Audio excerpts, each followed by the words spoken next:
College ಒಳಗೆ gun ತಗೊಂಡೋಗಿದ್ದೆ ನೀನು. ನಿನಗೇನು ತಲೆ ಕೆಟ್ಟಿದ್ಯಾ? How dare you? And then you fired the gun also. ನಿಮ್ಮ ಹತ್ರ ಇದಕ್ಕೆಲ್ಲ ಟೈಮ್ ಎಲ್ಲಿದೆ? ನಾನೇನ್ ಮಾಡ್ಲಿ? ಗನ್, ಬಜೂಕ, ಟ್ಯಾಂಕ್ ಏನ್ ಸಿಕ್ಕಿದ್ರೆ ಅದನ್ನ ತಗೊಂಡು ಹೋದೆ. Come again. ಗನ್, ಬಜೂಕ, ಟ್ಯಾಂಕ್ ಯಾವುದೇ ನೀನ್ ಅರೆಸ್ಟ್ ಆಗ್ಬೋದಾಗಿತ್ತು. ಜೈಲಿಗೆ ಹೋಗ್ತಾ ಇದ್ದೆ. ನಾನೇನಾದ್ರೂ ಇದ್ರಲ್ಲಿ ತಲೆ ಹಾಕ್ತಾ ಇದ್ದಿದ್ರೆ. ತಲೆ ಹಾಕ್ತೀರಿಯಪ್ಪ, ನಾನು ಹೋಗ್ತೀನಿ ಜೈಲ್ಗೆ. ಮತ್ತೆ ದೇವ್ ಸಿಂಗ್ ಅಂಕಲ್, ಇವತ್ತು ನೀವು ನನಗೋಸ್ಕರ ಪೆಟ್ಟು ತಿಂದ್ರಿ ಅಲ್ವಾ? ಈ ಋಣ ನಾನು ಮರೆಯಲ್ಲ. ಜ್ಯೋತಿ, ಜ್ಯೋತಿ ಕ್ರಿಮಿನಲ್ ಹುಟ್ಟಿದಾನೆ ನಮ್ಗೆ. ಕ್ರಿಮಿನಲ್ ಅಂತ ಹೇಳ್ಬೇಡಿ ಅಪ್ಪ. ಏನಾಯ್ತು? And I'm sure he doesn't even care. ಅವ್ರು ಬದುಕಿದಾರೋ ಸತ್ತಿದಾರ ಅಂತ. ಅವ್ರು ಬದುಕೇ ಇದ್ದಾರೆ. ಅವ್ರನ್ನ ಬರೀ ಹೆದರ್ಸೋಕ್ ಹಾಗೆ ಮಾಡ್ದೆ. ಅಕ್ಕ ಅಳೋದ್ ನಿಲ್ಸು. ನೋಡ್ತಾ ಇರು, ನಾಳೆ ಕಾಲೇಜಲ್ಲಿ ಹೇಗೆಲ್ರು ನೆಟ್ಟು ಬಿಹೇವ್ ಮಾಡ್ತಾರೆ ನಿನ್ ಜೊತೆ.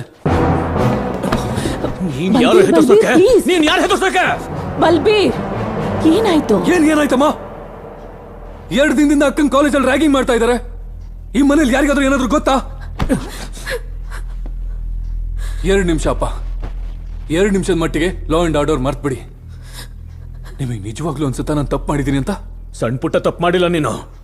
You committed a crime. ಅಕ್ಕ ನಿಮ್ ಮೊಬೈಲ್ಗೆ ಫೋನ್ ಮಾಡಿದ್ರು, ನೀವು ಬಿಸಿ ಇದ್ರಿ. ಫ್ಯಾಕ್ಟ್ರಿಲಿ ಟ್ರೈ ಮಾಡಿದ್ರೆ ನೀವು ವರ್ಕ್ಶಾಪ್ ಅಲ್ಲಿ ಇದ್ರಿ. ಯು ವೇರ್ ನಾಟ್ ಅವೈಲಬಲ್ ಅಪ್ಪ. ನಿಮ್ಮನ್ ಬಿಟ್ರೆ who is the man in charge? I am responsible for everything that happens in this house. Criminal ಅಂತ ಯಾವತ್ತೂ ಹೇಳ್ಬಿಡಿ ಅಪ್ಪ.